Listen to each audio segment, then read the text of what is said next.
प्यारे तुलबा व तालिबात, अस्सलाम वालेकुम। उम्मीद करती हूँ आप सब खैरियत से होंगे। जैसे कि आप सब जानते ही है कि ऑनलाइन हमारा सिलेबस कंप्लीट हो चुका है, लेकिन फिर से अब बोर्ड की एग्ज़ाम के एतबार से हमें रिवीज़न करना है। तो प्यारे बच्चों, आज से हम रिवीज़न की शुरुआत करेंगे। तो उम्मीद करती हूँ कि आप भी बोर्ड की एग्ज़ाम की अच्छे से तैयारी शुरू कर देंगे। आप सबको बोर्ड के जो पेपर है, प्रश्न पत्र, उसका जो पेपर स्टाइल है वो लिखवा ही दी है।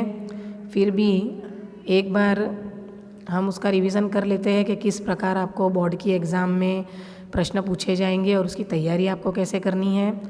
तो गुजराती के पेपर में अगर हम मालूमात हासिल करें तो आपका जो गुजराती का प्रश्न पत्र है बोर्ड की एग्ज़ाम का, उसमें 4 विभाग आएंगे। विभाग ए, विभाग बी, विभाग सी और विभाग डी।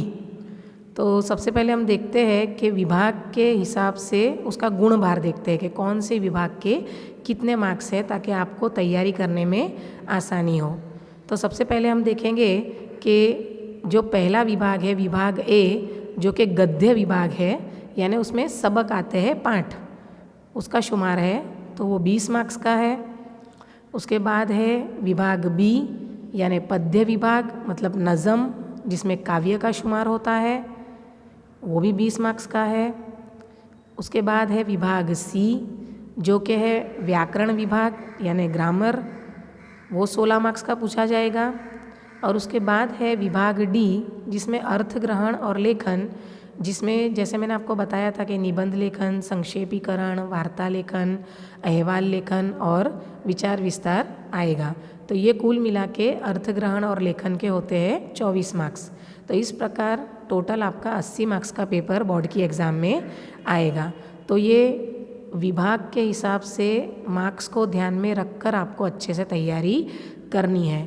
तो अब एसएससी बोर्ड की एग्ज़ाम के लिए हम तैयारी कैसे करेंगे? तो सबसे पहले हम विभाग ए, जो गद्य विभाग है, उसमें जो भी 20 मार्क्स में जोड़का जोड़ो, खाली जग्या, खरा खोटा, उसके बाद एक वाक्य के प्रश्नोत्तर, 2-3 वाक्यना प्रश्नोत्तर અને सविस्तार प्रश्नोत्तर, इतनी प्रश्नों का शुमार होता है। तो ये सब हमें अच्छे से रिवीज़न करना होगा, जिससे हम ज़्यादा से ज़्यादा मार्क्स हासिल कर सके। तो सबसे पहले हम विभाग ए, गद्य विभाग से शुरू करेंगे और गद्य विभाग में एक के बाद एक सबक के हिसाब से हम रिवीज़न करेंगे।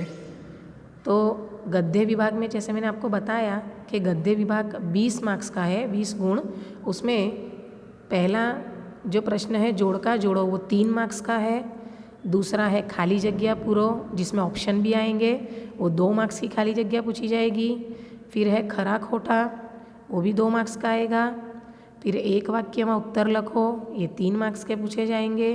फिर 2-3 वाक्य में उत्तर लखो, ये 4 मार्क्स का पूछा जाएगा, यानी 2 प्रश्न, एक प्रश्न का 2 मार्क्स होगा। और सविस्तार उत्तर लखो, वो 6 मार्क्स के हैं, यानी एक प्रश्न का 3 मार्क्स होगा। ऐसे 2 प्रश्न हमें लिखने होंगे। तो इस प्रकार आपको सबसे पहले पेपर स्टाइल का जो कॉन्सेप्ट है वो अपने माइंड में क्लियर कर लेना है, जिससे आप अच्छे से तैयारी कर सको। तो सबसे पहले हम पाठ 2 शरणाईना सुर, जो कि गद्य विभाग में आता है, उसकी शुरुआत करेंगे। तो उसके लेखक है चुनीलाल मडिया और इसका साहित्य प्रकार है टूकी वार्ता। अब ये आपको याद रखना है, क्योंकि ये जो लेखक और साहित्य प्रकार है, ये प्रश्न आपको जोड़का जोड़ों में भी आ सकता है, खाली जगह में भी आ सकता है, खरा खोटा में भी आ सकता है और एक वाक्य में भी पूछा जा सकता है। तो एक एक चैप्टर वाइज जब हम रिवीज़न करेंगे, तैयारी करेंगे, तो उसमें आपको ये चीज़ों का ख्याल रखना होगा कि जो जोड़का जोड़ो, खाली जगह, खरा खोटा और एक वाक्य के सवाल जवाब है, ये एक दूसरे के जगह पर अल्टरनेट होके पूछे जा सकते हैं। तो खास आपको सभी गद्य और पद्य का लेखक, कवि और साहित्य प्रकार के नाम याद रखने हैं, ताकि आपकी ज़्यादा से ज़्यादा तैयारी हो जाए आसानी से। उसके बाद हम देखेंगे अगत्यना प्रश्नोत्तर। तो सबसे पहले નીચેના પ્રશ્નો સાથે આપેલ विकल्पों साचो विकल्प पसंद करी खरानी निशानी करो। अब MCQ तो आपके है नहीं, लेकिन ये MCQ आपको एक वाक्य में पूछे जा सकते हैं या खरा खोटा और खाली जगह में भी पूछे जा सकते हैं, तो आपको ध्यान रखना है। देखते हैं पहला सवाल। શરણાઈના સુર કૃતિમાં કોના વાત્સલ્ય હૃદયની વાત કરવામાં આવી છે? तो जो शरणाईना सुर पाठ है, कृति यानी पाठ है, सबक है, इसमें किसके वात्सल्य की बात की गई है? तो ऑप्शन है ए भूधर मेराई, बी रमजू मीर, सी तड़शी वेवाई और डी गौरी। तो इसका आंसर आएगा बी रमजू मीर। रमजू मीर की वात्सल्य हृदय की बात की गई है कि किस प्रकार वो एक पिता होने का फ़र्ज़ अदा करता है और अपनी बेटी को याद करता है। तो यहाँ आंसर आएगा बी रमजू मीर। उसके बाद का प्रश्न है, हवे हाल्यनी आम डगले ने पगले दाद लेवा ऊभो रहीश तो केदी पादरे पोगाड़ीश। आ वाक्य कौन बोले छे? तो ये भी आपका खाली जगह में या खरा खोटा में आ सकता है, या आपको विराम चिन्ह में ये ग्रामर में भी आ सकता है। तो ऐसे वाक्य में भी आपको विराम चिन्हों का ध्यान रखना है। पहला है ऑप्शन ए मेरामण, बी भूधर वेवाई, सी रमजू मीर अने तड़शी वेवाई। तो यहाँ जो दूसरा प्रश्न है उसका उत्तर आएगा भूधर वेवाई। तो यहाँ एक वाक्य में भी ये पूछे जा सकते हैं। उसके बाद का प्रश्न है, નીચેના પ્રશ્નોના એક વાક્યમાં ઉત્તર લખો। તો ગૌરીના વિદાય પ્રસંગે રમઝુ મીરને કોનું સ્મરણ થાય છે? अक्सर ये क्वेश्चन एक वाक्य में पूछा जाता है, तो आपको याद रखना है गौरीना विदाय प्रसंगे रमजू मीर ने मृत पुत्री सकीनाનું स्मरण थाय छे। स्मरण यानी याद आना। गौरी जो है गांव की एक लड़की, उसकी शादी की विदाई के प्रसंग पे रमजू मीर को अपनी मरी हुई बेटी सकीना की याद आती है। दूसरा है रमजू मीर पत्नीनी कबरे फूल चढ़ावा जतो ત્યાં કયા फूल છોડની મહેક માણતો? तो इसका जवाब आएगा रमजू मीर पत्नीनी कबर पर फूल चढ़ावा जतो त्या मरवाना फूल छोड़नी महकने माणतो। आपको याद रखना होगा मरवा करके जो छोड़ आता है, जो पौधा आता है, उसकी मतलब खुशबू वो लेता था। तो ये एक वाक्य में भी आ सकता है और खाली जगह और खरा खोटा में भी आ सकता है।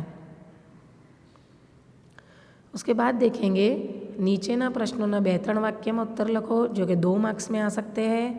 तो દાદમાં મળેલા પૈસા રમઝુ મીર ગૌરીને શા માટે આપી દે છે?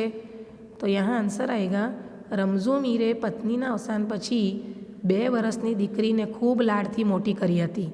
તેના લગ્નના 8મે દિવસે એનું ભેદી મૃત્યુ થયું હતું। રમઝુ મીર जो है उसने अपनी पत्नी के, अपनी बीवी के अवसान यानी मृत्यु के बाद 2 साल की जो उसकी बेटी, उसको बहुत प्यार से, लाड़ प्यार से बड़ा किया था।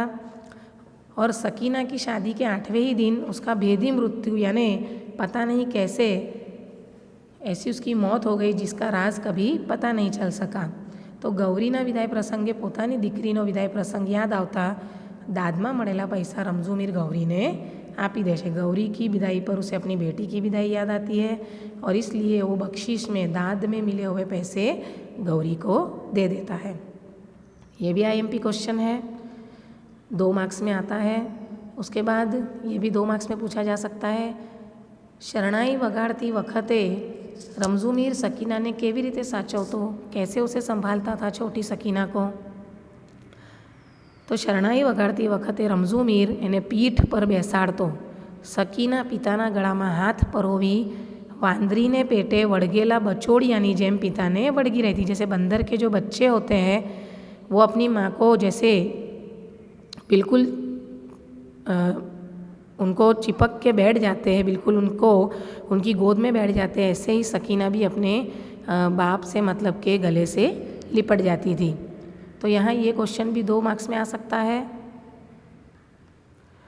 तो प्यारे बच्चों, उम्मीद करती हूँ कि आपको समझ में आए होंगे इतने क्वेश्चन आंसर और आप अच्छे से बोर्ड की एग्ज़ाम की तैयारी करोगे। हो सके तो गुजराती लैंग्वेज आपको लिखकर याद करनी है ताकि आपकी जोड़नी की गलतियाँ ना हो और आपको और अच्छे से याद हो जाए। तो जो भी रिवीज़न आपको करवाया जा रहा है उसको आपको बार बार मतलब कि याद करना है, लिखने की प्रैक्टिस करनी है। तो इंशाल्लाह आप बोर्ड की एग्ज़ाम में अच्छे मार्क्स हासिल कर सकते हो। नेक्स्ट पीरियड में दूसरे यही लेसन के लॉन्ग क्वेश्चन की तरफ रोशनी डालेंगे। तब तक के लिए अल्लाह हाफिज़।